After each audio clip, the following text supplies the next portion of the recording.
80 और 90 के दशक में जब पूरे बॉलीवुड के ऊपर अंडरवर्ल्ड का कंट्रोल हुआ करता था, उस समय बॉलीवुड की कई हसीनाएं भी अंडरवर्ल्ड डॉन से संबंध रखने लगी थी। इनमें से कुछ कहानी को तो हम आपको सुना भी चुके हैं। आज के इस वीडियो में हम उन 5 एक्ट्रेसेस की बात करेंगे जो मुंबई अंडरवर्ल्ड के गैंगस्टर के साथ रिलेशनशिप में आईं और खुद के करियर को बर्बाद कर डाली। कौन सी थी वह हसीनाएं, आइए देखते हैं आज के इस वीडियो में। नमस्कार, मेरा नाम है प्रशांत और आप देख रहे हैं बेजोड़जोड़ा.com का यूट्यूब चैनल। इस लिस्ट में सबसे पहले बात कर लेते हैं ममता कुलकर्णी की। साल 1992 में नाना पाटेकर अभिनीत फिल्म तिरंगा से बॉलीवुड में एंट्री मारने वाली ममता कुलकर्णी का करियर सही जा रहा था। उसी समय उनका संपर्क हुआ अंडरवर्ल्ड के लोगों से। अंडरवर्ल्ड के लोगों को बॉलीवुड हमेशा से भाता रहा है। ममता कुलकर्णी और अंडरवर्ल्ड के बीच रिश्ते की बात सामने आई साल 1998 में, जब Rajkumar Santoshi film China gate बना रहे थे। ममता कुलकर्णी अंडरवर्ल्ड के ड्रग सप्लायर विकी गोस्वामी के साथ रिलेशनशिप में थी। विकी गोस्वामी एक ड्रग डीलर है जो छोटा राजन के लिए काम करता है। छोटा राजन का एकदम खास आदमी। छोटा राजन के ड्रग का एक भी बिजनेस बिना विकी गोस्वामी के नहीं हो सकता था। मुंबई में विकी गोस्वामी ही वह शख्स था जो बॉलीवुड के बड़े बड़े सितारे को ड्रग सप्लाई किया करता था। साल 2017 में ड्रग ट्रैफिकिंग के केस में विकी गोस्वामी को अमेरिका वालों ने उससे अरेस्ट कर लिया था केन्या से, और उसी साल 25 जून को ठाणे पुलिस की क्राइम ब्रांच ने ममता कुलकर्णी के मुंबई स्थित घर पर नोटिस चिपकाया था, जिस पर विकी गोस्वामी से उसके संबंध होने की वजह से उसके प्रॉपर्टी को अटैच करने की बात कही गई थी। ममता कुलकर्णी ने विकी गोस्वामी से साल 2013 में शादी कर ली थी। आज वह 50 साल की हो चुकी है और फिल्मी दुनिया से दूर है। ममता कुलकर्णी के अंडरवर्ल्ड कनेक्शन के बारे में पूरी कहानी हम आपको इस वीडियो में बता चुके हैं, जिसे आप ऊपर के आई बटन पर क्लिक करके देख सकते हैं। इस लिस्ट में दूसरी कहानी है मंदाकिनी की। ऐसा कहा जाता है कि दाऊद इब्राहिम को शुरू से ही बॉलीवुड और उसके अभिनेत्रियों में खासी दिलचस्पी थी। साल 1985 में जब राम तेरी गंगा मैली आई थी, उसमें मंदाकिनी के कुछ दृश्य बहुत ही ज़्यादा चर्चित हुई थी।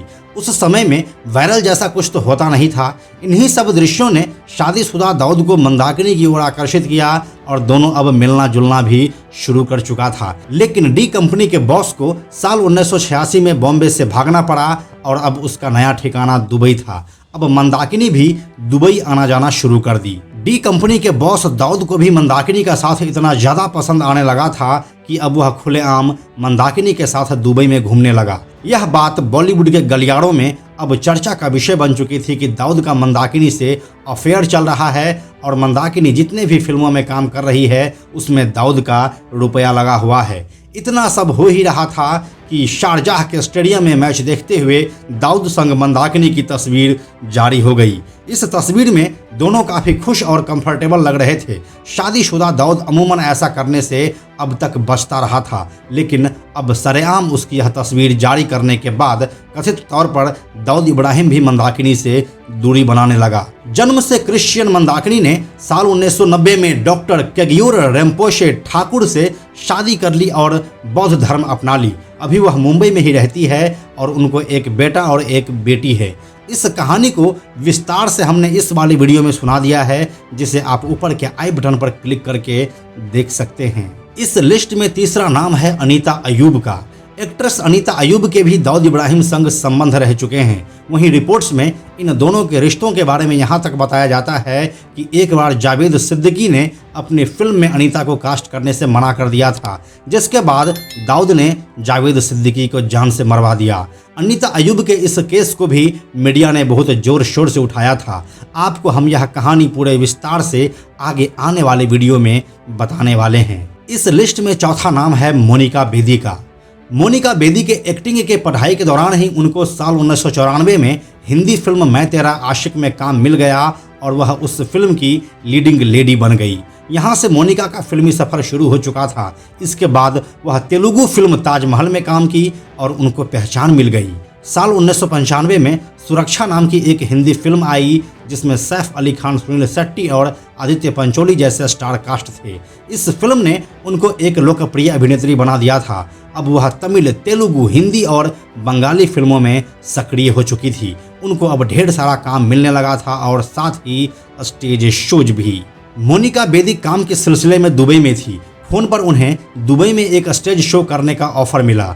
स्टेज शो के दौरान अबू सलेम ने खुद को एक बिजनेसमैन बताया और शो से पहले अबू सलेम उनसे नाम बदलकर बातें किया करता था, लेकिन उसके बात करने का अंदाज ऐसा था कि पहली मुलाकात से ही मोनिका बेदी उसे पसंद करने लगी थी। मोनिका की माने तो फोन पर उन दोनों की बातें होती थी, लेकिन उस समय मोनिका को लगने लगा था कि उसका अबू सलेम के साथ कहीं न कहीं कोई कनेक्शन जरूर है। मोनिका बेदी के मुताबिक अबू को दुनिया कैसे भी जानती हो, लेकिन मैं जब तक उसके साथ रही वो मेरे लिए एक आम इंसान की तरह ही था। वह मेरे साथ अच्छे से पेश आता था। उसने मुझे कभी भी उसके पीछे के स्याह सच से वाकिफ नहीं होने दिया। मुझे नहीं पता था कि उसने क्या गलत किया है। हम दोनों के बीच एक बहुत ही निजी संबंध था। वह किस किस से जुड़ा हुआ था, मुझे उससे कुछ भी लेना देना नहीं था। मैं उसके अलावा कभी भी किसी और से नहीं मिली।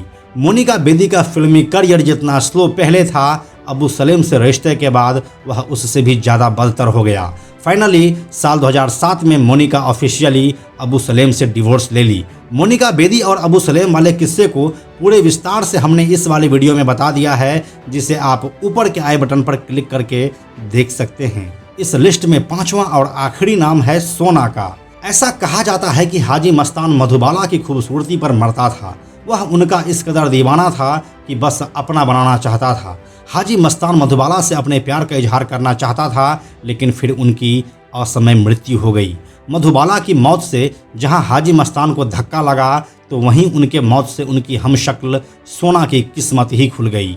अभिनेत्री सोना की जो शक्ल थी वह हूबहू मधुबाला से मिलती थी। सोना की जब फिल्मों में एंट्री हुई तो एक पल को लोगों को लगा जैसे मधुबाला वापस आ गई हो। दोनों के चेहरे मोहरे से लेकर हंसी और लहजे में इतनी समानता देख फिल्म इंडस्ट्री के लोग भी एक बार गच्चा खा गए थे। सिर्फ यही नहीं, दिलीप कुमार भी हैरत में थे कि किसी की शक्ल इतना कैसे किसी से मिल सकती है। सोना और मधुबाला के बीच समानता की खबरें जोर पकड़ रही थी। इसी बीच हाजी मस्तान को भी सोना के बारे में पता चला। सोना को देखते ही हाजी मस्तान की आंखों के सामने मधुबाला का चेहरा घूमने लगा। हाजी मस्तान ने सोना को पहली बार अपने प्रोडक्शन की एक फिल्म में देखा था और उसी वक्त उन्होंने उनसे शादी करने का फैसला कर लिया। दाऊद इब्राहिम से जुड़ने के बाद मंदाकिनी का, अबू सलेम से जुड़ने के बाद मोनिका बेदी का और विकी मल्होत्रा के साथ जुड़ने के बाद ममता कुलकर्णी का जो हाल हुआ, वही हाल सोना का भी हुआ। हाजी मस्तान से जुड़ने के बाद सोना का फिल्मी करियर आगे बढ़ाने के लिए हाजी मस्तान ने बहुत रुपया खर्च किया। उसकी कई फिल्मों को फाइनेंस भी किया, लेकिन बावजूद इसके सोना का फिल्मी करियर आगे नहीं बढ़ पाया। हाजी मस्तान और सोना के इस मोहब्बत के किस्से को हमने पूरे विस्तार से इस वाले वीडियो में बता दिया है, जिसे आप ऊपर के आई बटन पर क्लिक करके देख सकते हैं। तो यही थी बॉलीवुड की वो 5 चर्चित हसीनाएं जिनके अंडरवर्ल्ड से संबंध थे। हमारी यह वीडियो आपको कैसी लगी हमें कमेंट सेक्शन में लिखकर जरूर बताइए। हमें आपके कमेंट्स का इंतजार रहता है। अंत में एक और ज़रूरी बात, हमने बेजोड़ जोड़ा का एक टेलीग्राम चैनल भी बनाया है, जहां आपको हमारे सारे वीडियोस की लिंक सबसे पहले मिल जाएंगे। इसलिए आप लोग टेलीग्राम पर भी हमसे जुड़ें। टेलीग्राम पर हमसे जुड़ने के लिए सिंपली आप टेलीग्राम ऐप के सर्च में जाकर बेजोड़ जोड़ा लिखिए और चैनल पर जाकर ज्वाइन बटन क्लिक कर दीजिए। आप हमसे जुड़ जाएंगे। यह वीडियो अगर आपको पसंद आया तो इसे लाइक और शेयर जरूर करें। आने वाले वीडियोज़ के लिए बेजोड़ जोड़ा को सब्सक्राइब करके बेल आइकन को टच करना ना भूलें। Thank you so much.